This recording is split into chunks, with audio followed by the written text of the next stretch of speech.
segment we're going to go to right now with Tracy Brown Howard and Meet the McCain. Oh, God, that's me. Yes. And he got your music ready, girl.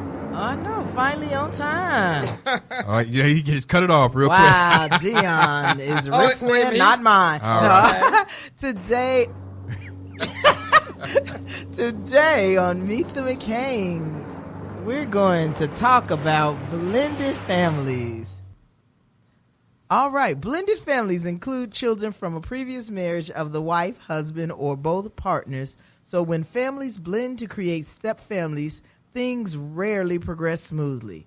Some children may resist changes, while parents can become frustrated with the new family when the new family doesn't like their previous family. So we're going to talk about that today, and I'm going to ask you guys, how did you or should we deal with having a blended family? Prayer. You got to pray hard, but amen over there, brother. Prayer. Well, you lay down some solid foundations, and you take your time. You learn your children and your new children. You learn how to interact with each other. You learn how your children interact with you. Because, see, they'll play a parent in a minute. They're going to play you so far to the left and to the right, so you got to stand on that solid foundation. I think one of the things you got to do with a blended family is, prayer is good, but you have to prepare too. When you're bringing those two families together, you should go through a lot of preparation of working together to know the differences of those individuals and how they will, coexist with each other. You just can't throw them together and say, I like you, you like me, I got a child, you got two. Brady Let's Bunch. just throw them together, right? Yeah, this ain't no TV, baby. This is real. You can't do that. And so you've got to kind of ease into situations like that to make sure that the children realizes that they're not someone that's separate or they're losing the love from one parent because now there's one or two additional ones coming in. So you've got to, with prayer, you have to have preparation. And then when you make that preparation, you also got to go through a promise to make them understand that they are still very important in this unit. And not only because now that union has come together, we're more stronger with each other than we were apart. And a couple more tips is that 3 of them. Make parenting changes before you get married, like the Reverend said. And too many changes at once can unsettle children because it's just too much going on, especially if they little children. You have to take the baby steps with them. And the last thing is limit your expectations. Don't go in there thinking I'm going to be the best stepmother in the world. Kids are the hardest critic. They let you know exactly where you stand. You ain't no good. Sure ain't. You ain't no good, and you can't say that. You ain't my mama. Right. You always get, you ain't my daddy. Yeah. That's a whole nother show. Okay, we'll see. Since Some of those daddies saying, yeah, you're right. Oh, but do you know your daddy? No, I'm sorry. Right. Okay. See, that's what I was going to say. Where is your daddy? So I mean, by saying that, that's a good point. So, what are some tips that you think you can come up with on making blended families successful? Because you do have those discipline. How can you discipline? Who is responsible for what? So, what are some tips you think you can give for that?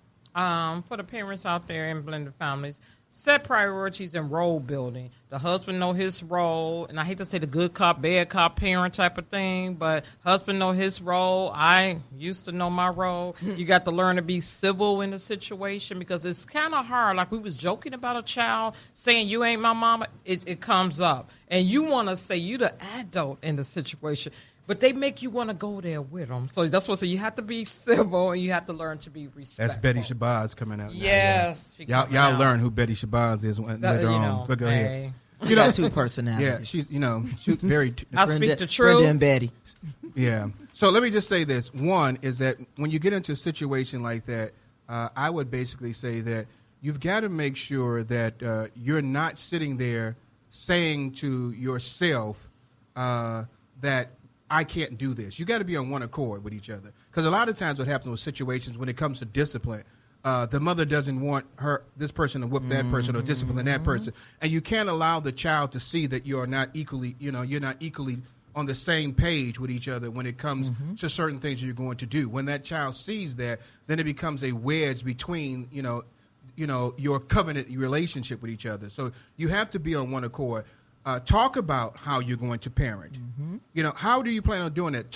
Be honest with each other about how your child is. If you've got a very quiet child that doesn't speak that much, let someone know about that so that person's not feeling, funny or something. Or you got a child who, might be on Ritalin, that happens.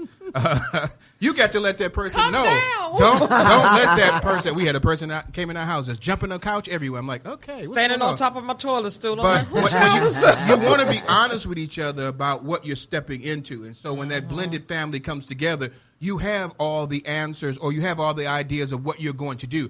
Now, they're not going to necessarily work, but if you're honest with each other and talk about the situations that have occurred, even the negative things, you've got to be honest with each other because you're about to take two things and mesh it together as one. The only way that's going to work is that you do it right. And if you hold back some things that you should have said or I didn't want to say because you're worried about would this work, then you're putting yourself in a situation to fail. And just one other point you guys might want to speak on very quickly is that it is also blended families too when those natural parents are close to that family too. So you got to remember that the blend, right? Yeah, that's true. The blend that's goes true, outside of that. Yeah, family. it does. Good. That's good. You got some good stuff over there sometimes. Oh, I can talk about some blended families now. Okay. It just ain't my turn. No, okay. Last question for you guys. How can you bond with your stepchildren and deal with step family issues? I had to write this one down. Oh, Lord. Lord have mercy. How much time we got? I'm just going to do bullet point tips. Make them safe and secure. They have to feel love because once they just hate you. Then you got to be seen and valued. Not always dictating what you want them to do. Be a part of their lives. Even if they're your stepkids and you didn't come into the family with kids, so you took on that role as being that parent, that child really do need to know that they're loved by you. You have to have you have to appreciate them and encourage them, even though they bad as heck, some of them. You got to have limits. Some of them are bad. And you have to have limits and boundaries, because like Rick and I was saying earlier, a child know the weakest link in the relationship. Their biggest thing is to divide and conquer. It's like, okay, I know Brenda's going to be the softie and Daddy's the disciplinarian. So you got to set that foundation with that. But that's how you can bond with them, let them know that they could trust you over everything, that you're not going to be the one to out them out when they doing something bad all the time. For me, again, and as we wrap this up, prayer is essential in a situation like this as well. When you're dealing with outside people as well as the inside, it can be extremely difficult because you might have something resolved here, and then when that child goes to the other place, totally different. And so you've got to prepare yourself that might happen, that, this child is great here, but when he goes over here, something totally different. He was a Christian here, and all of a sudden Damien came back to the house because of what's happened on the outside world. Yes. So you have to prepare yourself that that's going to happen, and go through a deprogram or understand that that's going to happen with that child, and maybe have some kind of a conversation with that individual. Let them know, I understand what you want to take.